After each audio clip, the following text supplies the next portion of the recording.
There's a new kind of all-you-can-eat taking over the Las Vegas Strip. You'll hear it called different things, but regardless, it isn't your traditional buffet. At today's restaurant, they call it a limitless brunch. Everything made to order, brought fresh from the kitchen straight to your table as many times as you want. This is Let's Eat Vegas, your guide to the good, the bad, and the delicious. I'm a chef and former restaurant owner, and I tell it like it is. Okay, let's check out this brand new limitless brunch. We're starting with something that really shows the skill of a kitchen. Balance, technique, timing, it all matters here.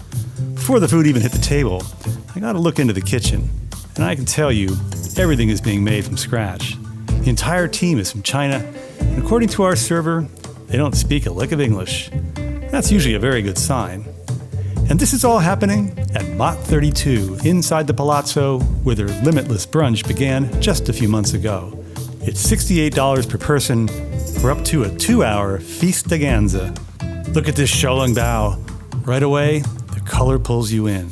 Deep, vibrant, beautifully done. You can see the craftsmanship in each one, carefully wrapped and sitting in its own little cradle, open at the top and holding that rich broth within. It sits beside its more traditional cousin, the version you see at your typical dim sum place. But at Mott 32, they take things to the next level. Inside this new version, you've got the same rich, savory broth, but now layered with a hot and sour profile. The Sichuan pepper brings a gentle heat and slight numbing sensation, while the vinegar cuts through with a bright, tangy edge. And the Iberico pork makes a world of difference. It's richer, cleaner, and more flavorful than standard pork, and it stands up beautifully to those bold flavors. Every bite is complex, savory, tangy, a little spicy, and incredibly satisfying. This is a creative take on the classic, and it absolutely works. And right away you can tell, today isn't going to be just about dim sum. Take a look at this beautiful dish. Homemade noodles get me every time. My Italian roots pull me toward those beautiful weedy strands. It's in my blood. There's just something about fresh noodles that hits different. And while pasta found its home in Italy, its roots go back to China. The Chinese have been mastering the art of noodle making for centuries, and you can taste that experience here. From start to finish, these are made in-house, rolled, pulled, and cooked fresh, and it shows. The noodles have that perfect chew with just enough bounce to hold up in the wok. They're simply dressed, soy sauce, green onions, and not much more. But sometimes, that's all you need. Maybe a little pixie dust as well. This is one of the best ways to enjoy a dish like this. Clean, balanced, and all about the noodles. It all comes down to the wrapper. Traditionally made from a wheat and tapioca starch dough, it needs to be thin enough to turn translucent when steamed, but strong enough to hold together without tearing. Hagao is one of the true benchmarks of a dim sum kitchen. It comes out of Cantonese cuisine, and while it looks simple, it's one of the hardest dumplings to get right. That balance takes real skill, and these hit it. The wrapper is delicate, slightly translucent, almost shimmering, yet with adequate structure to hold its shape before giving way when you bite in. Inside, the prawns are sweet, fresh, and clean, exactly what you want. Most versions of hagao fail in that the wrapper is loose to the filling and gives a somewhat mealy sensation when you bite into them. Not here. These delights are packed firm, which is another indication of the quality of the wrapper. The yellow chives are a smart touch. More subtle than the traditional green chives, they add a gentle aromatic note that supports the shrimp instead of competing with it. This is a refined, perfectly executed version of a dim sum classic. So far, I am loving this place. All right, let's change it up a bit. Crispy, light, and reminiscent of a great fish and chips batter. The baby corn is finely chopped and sautéed with crisped garlic, adding both texture and a nice savory backbone to the dish. The calamari is handled properly, tender, never rubbery, and clean in flavor with no fishiness. And whatever they're doing with the batter, it works. It's incredibly light and airy, downright delicate. When you bite into it, it practically shatters, giving you that perfect contrast to the tender squid inside. That's not easy to pull off. Even though it's fried, it still eats surprisingly light. A very well executed dish, and I think you're gonna love them. Right away, You'll notice this has a slightly glutinous, chewy-looking veneer. It's not meant to be light and delicate, such as a hargao. This is more body, more structure, and a deeper, more developed feel. And that's exactly what you get here. The flavor is bold, with a rich seafood profile from the garupa and prawn, and a subtle heat from the chili that builds as you eat it. There's almost a slightly fermented depth to it, something a little more intense and savory. The garlic chives add a fresh pop that helps balance everything out. The acidity cuts through the richness and sharpens all the flavors. I like this right away. The roasted garlic on top has a nice depth. These are freshly marinated, not fermented, which keeps them light, clean, and refreshing. More Northern Chinese in style. You won't want to eat a plateful, but as designed, it works well as a palate cleanser between the richer dishes. If you like food reviews that explain why something does or does not work and isn't just hype, well, consider subscribing. Did you know, according to YouTube, 60% of you viewing right now are not subscribed? It means a lot to us and helps us grow.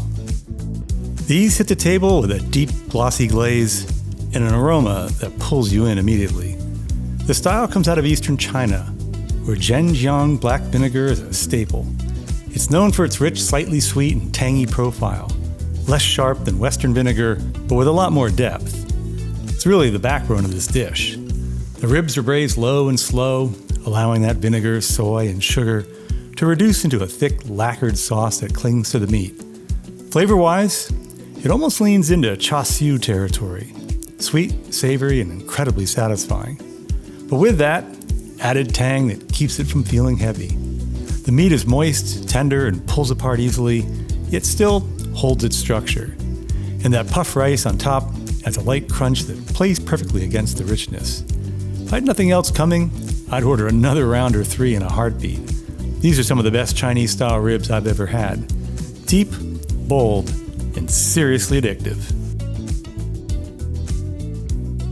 XO sauce. One of the great modern additions to Chinese cuisine. It was developed in Hong Kong in the 1980s, built from dried scallops, shrimp, garlic, and chili, slowly cooked into a deep, savory, intensely umami-rich condiment. It's relatively new, but it's earned its place. And this dish is a perfect showcase for it. The baby Napa cabbage is tender, but still has a bit of bite, acting like a sponge for all that flavor. The baby beans add a slight snap, giving the dish some contrast. Then the XO sauce comes in, rich, savory, slightly spicy, and packed with depth. It completely transforms what would normally be a simple vegetable dish. I don't usually get excited about cabbage, but this is not your average vegetable plate. It's indulgent, full of flavor, and honestly, one of the surprise hits of the day. You had me at XO. Sometimes described as rice noodle crepes. This dish is a staple of Cantonese dim sum, and one of those dishes that really shows technique. It starts with a thin rice batter that's steamed into delicate sheets, then filled and rolled while still soft. And when it's done right, it's all about texture. These are made fresh to order, and you can tell right away.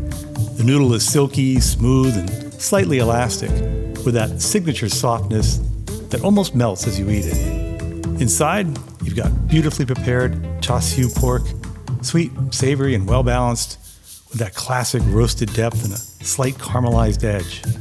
I love the addition of fresh cilantro. It cuts through the richness and adds little bursts of brightness that bring the whole dish to life.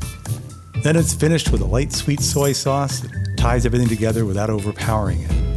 They're seasoned right to the edge, incredibly fresh, and this is where you appreciate this new buffet style. As you can tell, these came straight out of the kitchen. Shrimp toast is one of those dishes you rarely see anymore, but it's a classic. It actually came out of early Cantonese cooking and became hugely popular in Hong Kong before making its way into Chinese American restaurants back in the 60s and 70s. And I love that they serve it in these smaller portions. You're not getting weighed down, and you can keep ordering and trying new things. These are very well done and very much in the traditional style. A mixture of ground shrimp is seasoned lightly, spread onto slices of bread, and then deep fried till golden and crisp. The result is that perfect contrast, crispy on the outside, soft and savory on the inside. Then they finish it with a sweet and sour sauce that leans toward a classic duck sauce, adding just enough sweetness to balance everything out. This is a throwback dish, and done right. I have a good friend Elmer who orders this every single time he goes to a Chinese restaurant, and almost nothing else. And honestly, I get it. This is chow fun, one of the most iconic Cantonese noodle dishes, originating from Guangzhou and built around one key element, wok hei, that intense smoky flavor you only get from a blazing hot wok. And that's exactly what they're doing here. The noodles are made fresh, and you can actually watch them being prepared in the kitchen. They've got that perfect chew, soft but with just enough resistance to hold up in the wok. Then they're fired at high heat, picking up that signature char that gives the dish its depth. The black Angus beef is tender and well seasoned, with soy and white pepper coming through clean and balanced, letting the quality of the meat speak. This is comfort food, but done with precision. We tried a few of their specialty cocktails. There is a Forbidden Rose. It's got that vibrant color, a tahini rim, and a tropical mix with passion fruit and lychee. And next to it, the Shin Lim Sparkle. Lighter, more delicate, definitely a minimalist dream presentation. And then this, the Hanami.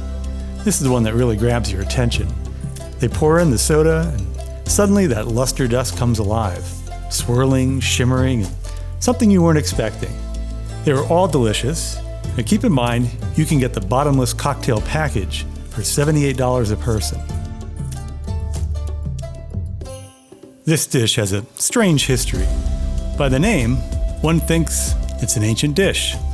But it wasn't introduced to the world until well after the general's great-great-great-grandson was even a twinkle in the eye of the general's great-great-grandson. Once unleashed, within a few decades, it became one of the most recognizable Chinese-American dishes. The batter here is excellent, light, airy, and reminiscent of a good fish and chip style coating. The key is how the sauce interacts with the batter. It clings to every piece without soaking through or turning it soggy. And it's not overly sweet, which is where a lot of places go wrong.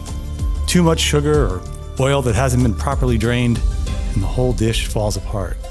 They get it right here. This version favors a slightly orange chicken feel, which I love. You get subtle bitterness from the orange rind, a gentle kick from Sichuan pepper, and just enough heat to keep it interesting without overwhelming the palate. This is one of the best versions I've had in Vegas. Take it from this meat-loving carnivore. If you even remotely like fresh peas, you're gonna love pea tips. Long before I had my restaurant, I used to make and sell food at a local farmer's market in Hollywood every Sunday. That's where I first discovered pea greens. These are packed with flavor, simply sautéed with garlic, oil, and not much else. They let the ingredient speak for itself. Fresh, vibrant, and absolutely delicious. At first glance, these look like your standard shumai.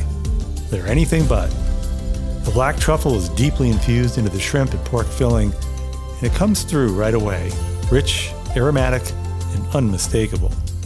Truffle has a way of hitting you more through aroma than taste, and that's exactly what's happening here. It builds that deep umami profile that keeps you going back for more.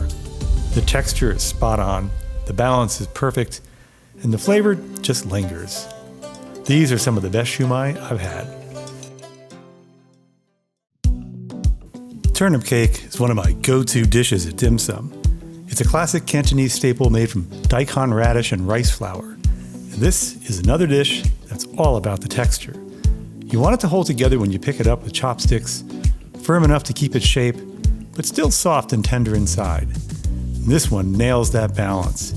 It's dense without feeling heavy, with a smooth, cohesive interior and a lightly crisped exterior from the pan frying. There's just a hint of shrimp paste, enough to add depth, without pushing it into that overly fishy territory that some versions fall into. Inside, you'll find little bits of Chinese sausage, adding a subtle sweetness and richness. But the real treat is you get more of their wonderful XO sauce with its rich, savory, and umami-packed decadence, And when it hits that turnip cake, it takes everything to another level. Then you get those crispy bits of fried garlic on top, adding texture and another layer of flavor. This is a classic dish, elevated, bold, and not to be overlooked. When this first hit the table, I was a little hesitant. It reminded me of a version I had at Hakkasan's dim sum brunch. But the difference is night and day. The duck is shredded and crisped into small bites, giving you those little pops of texture and concentrated flavor. It's not overloaded, but what's there is done well. Where this dish really separates itself is the dressing. There's a lot going on. Peanut, ginger, sesame oil, and citrus, all working together to create something that's layered and balanced. It's slightly sweet, a little tart, with a nutty richness that ties everything together without feeling heavy. Underneath, you've got arugula and red cabbage bringing crunch and structure. The arugula, of course, adds that peppery bite, which cuts through the richness and keeps the whole dish feeling fresh and alive. Then you've got the crispy taro and beetroot, adding texture and a little visual pop, which makes the dish feel more composed. Speaking of duck, one after another today, I saw Peking ducks rolled out from the kitchen and carved tableside. They're massive. It's an upgrade item and something I'd definitely come back for with a group. I actually caught them making these in the kitchen, so I can confirm they're done in-house from scratch. And that matters. A lot of places, even in Chinatown, bring these in pre-made. Some even brag about it. But here, they're doing every element themselves, including the char siu. And you can taste the difference. These are what's often called bolobao style, or sometimes snow-capped barbecue pork buns. The signature crackly sugar-coated top with that soft interior. The dough is light and slightly flaky, with that delicate crumble from the coarse sugar crust on top. It gives you texture right away. Inside, the filling is sweet, rich, and well-balanced. I'm picking up notes of honey, a little pineapple, and Chinese five spice, all working together without being overpowering. It's the kind of balance that keeps you going back for another bite and then another. Honestly, I could eat 100 of these. This is a classic, done the right way, and it shows. This is the chef's selection, and it changes daily. But one thing's for sure, it's going to be a sweet finish to what's already been a magical meal. And they don't just bring dessert, they present it. It comes out with full theatrics, dry ice, vibrant colors, and a wide assortment of treats that immediately grab your attention. Today's lineup included a scratch-made orange sorbet, bright, clean, and refreshing, a white chocolate and raspberry panna cotta that was smooth, creamy, and well-balanced, a pumpkin and passion fruit macaron with a nice contrast of flavors, and then the candies, also made in-house. 2 truffles today, 1 passion fruit and 1 hazelnut, both rich and satisfying. Even the little chocolate nuggets were excellent. The fruit is there if you want something lighter, but let's be honest, I'm here for the sugar. And this was a fun, well-executed ending to the meal. By this point, it's pretty clear. This isn't your typical strip brunch. I came in skeptical.